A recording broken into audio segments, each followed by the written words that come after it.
Министерот за здравство Арбен Таравари беше на клиниката Мајка Тереза и најави дека ќе ги посети останатите болници во внатрешноста каде што има повредени.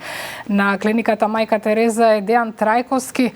Дејан, има ли нови информации за состојбата на повредените со оглед дека министерот рече дека потешко повредените пациенти се донесени во болниците во Скопје?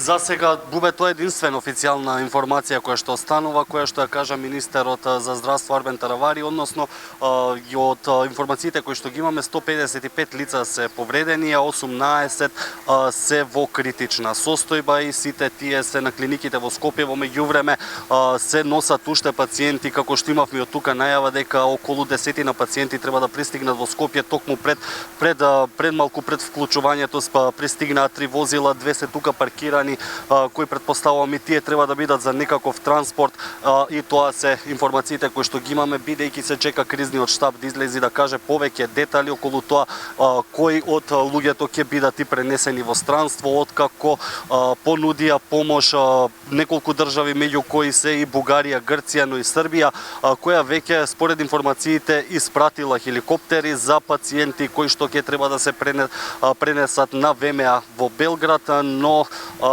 по разговорите секако кои што ги имале председателот на Србија Вучиќ и председателката на Македонија Гордана Силјановска-Давкова, но чекаме од кризниот штаб кој што најавија после 16 часот повеќе информации каде што ќе се дознае кои лица со какви повреди се испратени таму. Инаку што се однесува до состојбата тука, како што кажа министерот Таравари, која е и последна официјална информација од тука која што имаме од комплексот клиники Мајка Тереза, е дека клиниките се снабдени, целиот комплекс е во функција и се работи на помагање на оние на кои што име најпотребно, па предлагам тука да ја слушнеме неговата изјава.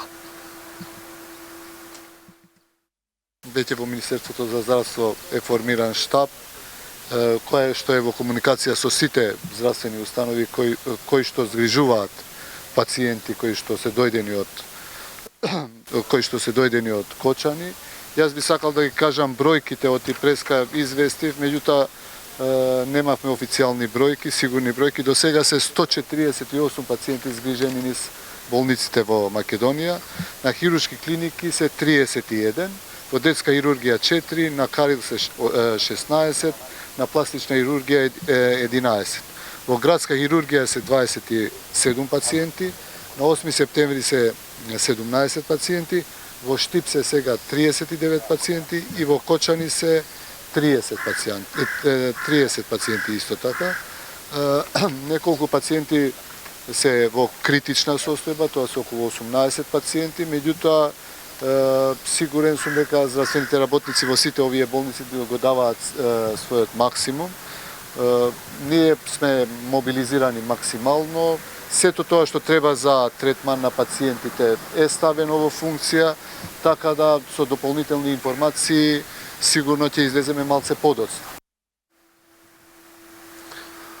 Така, Бубе, од утринава имаме и многу од семејствата кои што условно кажано лутаа по клиниките и болниците барајќи ги своите најблиски и да дознаат некоја информација повеќе, како што беше кажано и се поставија броеви на кои што ќе можат да се јават семејствата за да дознаат нешто ново за своите блиски кои што се хоспитализирани. Што се однесува до ГОП 8 септември, бројот на кој што може таму да се добијат информации е 071 226 764.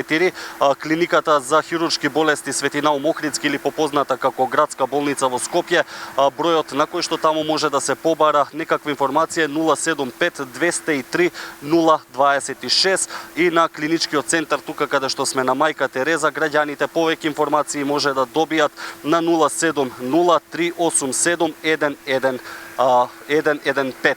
Тоа се трите броеви кои што се оставени за информации доколку сакаат граѓаните нешто повеќе слушнат, а на сајтот на Канал 5 воедно се објавени и имињата на оние кои што се хоспитализирани тука на клиниката, но тогаш секако беа донесени уште неколку пациенти од другите градови кои што влошувале.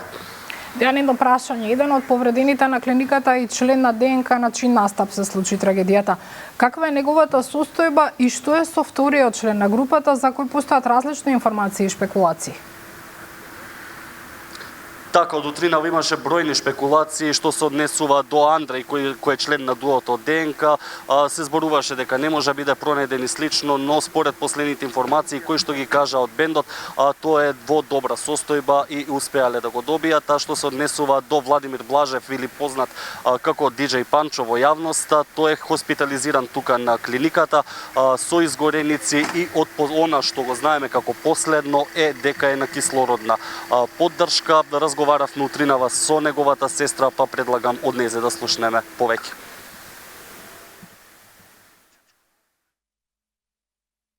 Нема никаква информација за никого.